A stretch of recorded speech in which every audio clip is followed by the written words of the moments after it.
Is it finally time to admit that Ukraine is not going to win a war against Russia?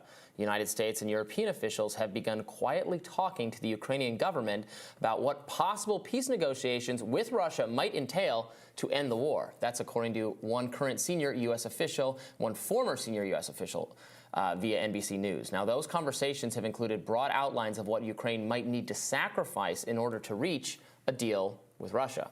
The talks reportedly began amid concerns among U.S. and European officials that the war had reached a stalemate and concerns surrounding the United States' ability to continue providing aid to Ukraine. Entrepreneur Arnaud Bertrand wrote on X, "Of course people will be told that it's not a defeat, merely a stalemate, that NATO comes out of it reinforced with additional members, that it's Ukraine or Zelensky's fault anyhow, blah, blah, blah.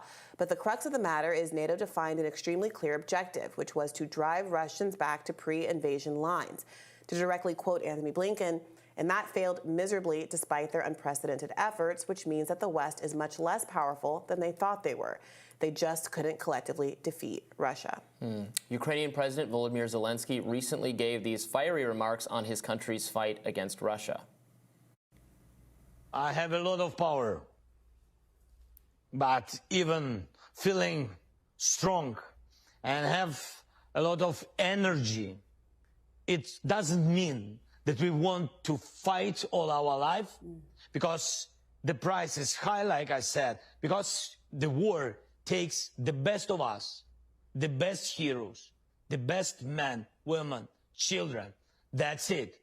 But we are not ready to give our freedom to this terrorist Putin. That's it. That's why we are fighting." So there's been some reporting for a few days now that Zelensky feels neglected, despite Janet Yellen, Treasury Secretary's assurances that we have enough money to fight both wars. It just doesn't seem like there is perhaps the budget or the political appetite to do so.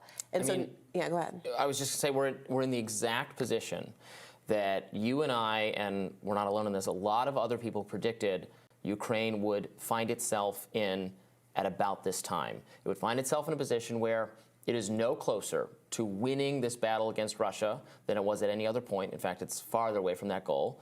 That they have depleted, and forget about, we could supply them all the weapons on Earth. They're going to run out of people to actually fight with the weapons. Russia is still committed to this. It's not giving up. There's no chance, very little chance, of Putin's regime suddenly being toppled because of discontentment from within. In fact, the effort to do that by the Wagner Group was soundly stopped, and then the leader of the Wagner Group was exploded somehow, mysteriously, in a plane. So this is a situation we knew we would come to, a situation where Ukraine and Russia need to negotiate, and there needs to be some concessions on both sides. Ukraine's going to have to make perhaps a territorial concession, and that's what many advocates of peace and skeptics of U.S. involvement were saying from the get-go was what was going to happen. So if we're getting to that point anyway, when do we admit we should have started from there, or we should have quickly pivoted to there? If there's actually a threat to Kyiv and we repulsed it, when did we say, okay, now let's negotiate? But instead we've come to this, where we've wasted so many lives lost on both sides and U.S. dollars to get a situation where probably we're going to have a part of Ukraine that's either Russian or independent or something.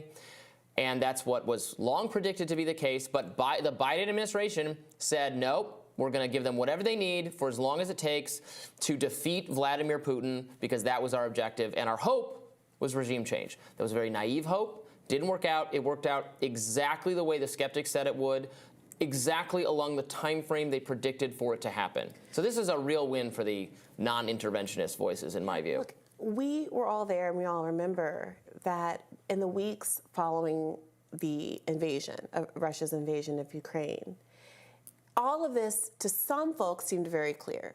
Russia is a nuclear power with infinitely more capability in terms of manpower and military power than Ukraine, that absent a world war global investment from the rest of the world in defeating Russia, which is obviously not a scenario people should be having any appetite for whatsoever, this was going to come down to the exact moment we are now. But what has happened in the last almost 2 years is that we've had about 500,000 deaths of Ukrainians and Russians and a number of civilians as well, not just military members. You've had an incredible waste of resources, both Ukraine's own domestic resources, the downstream implications of Ukrainian wheat not being able to get to the rest of the world in the global south. We've had the largest infrastructural sabotage and climate event or pollution event in the bombing of the Nord Stream pipeline. You've had less important, but still significant political effects for Joe Biden as he's looking to reconstitute his base going into 2024. And we're having the exact same conversation about what the territorial concessions Ukraine is going to have to make to Russia that we could have been having weeks after the crisis emerged. And let's not forget all of the reporting about how Boris Johnson and the U.S. and Western forces purposefully thwarted negotiations that Zelensky was open to at that time, because nothing has changed about the reality situation between then and now. Right. No, exactly. And you know, let's keep in mind, look, I understand that no country wants to get invaded and then, as the price of peace, give up part of the country. The U.S. wouldn't stand for that. A lot of nations wouldn't stand for that. But it seems a little weird to be so against the idea of self-determination for different regions or different people. Remember, this is a part of Ukraine that is Russian-speaking and is Russian-identifying, and the idea that it would just be impermissible to have some other political arrangement for this region doesn't actually seem to comport with liberal values to me, with Western values. We've said we're fighting, this is democracy versus authoritarianism, but of course Zelensky's government has resorted to all sorts of illiberal methods, including with other political parties in the country and independent media. And you know, it starts to seem like a wash, or like a, well, good luck to you, but why are we so involved in this? What's the compelling U.S. interest? It doesn't seem like the existential democracy or liberal democracy or Western values actually being at stake. And you know, when you just read, when we're getting to the point now where we're hearing reporting that military advisors, European advisors are telling Zelensky, like, this doesn't look winnable. You got to negotiate. But we knew that. We knew that. We don't know anything. We knew that a year ago. It was treated as though you were literally called a Putin puppet. You were a sap for Putin for articulating the obvious strength imbalances that were going to lead us to this point. And European countries never thought this was so important that they had to lift a finger to do anything. It was all the U.S. It was all the sugar daddy of the world. Well, also, I mean, part of why we ended up arguably potentially with the Nord Stream scenario happening the way it did was because there was some question about whether or not Germany was willing to make its people pay the cost of not having this lower priced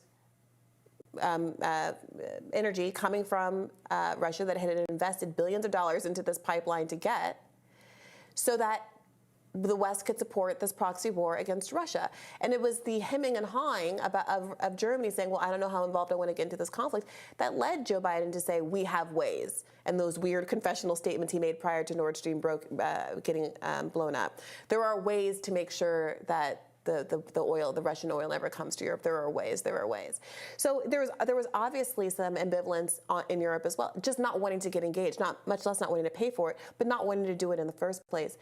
Now, to your point about the Donbass and this Russian-speaking region and whether or not they should be allowed to have some autonomy, remember, that was the focus of the Minsk Accords to begin with. And Aaron Monte recently tweeted out that according to Jack Matlock, an ex-U.S. ambassador to the Soviet Union, he said, quote, if Ukraine had been willing to abide by the Minsk Agreement, recognize the Donbass as an autonomous entity within Ukraine, avoid NATO military advisors, and pledge not to enter NATO, then Russia's invasion probably would have been prevented, and Ukraine would have kept all its territory except Crimea. Instead, the Biden administration prioritized sacrificing Ukraine to bleed Russia. How many lives and dollars were wasted only for Western without actually making, at the time, Ukraine a part of NATO?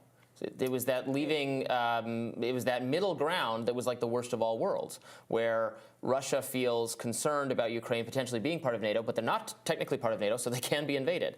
It seems like a lot of catastrophic policy mistakes that brought us to an inevitable point that was well predicted. But here we are, so hopefully there can maybe Zelensky gets that there needs to be negotiation that won't make him happy, but it is what it is. And we'll have more Rising right after this.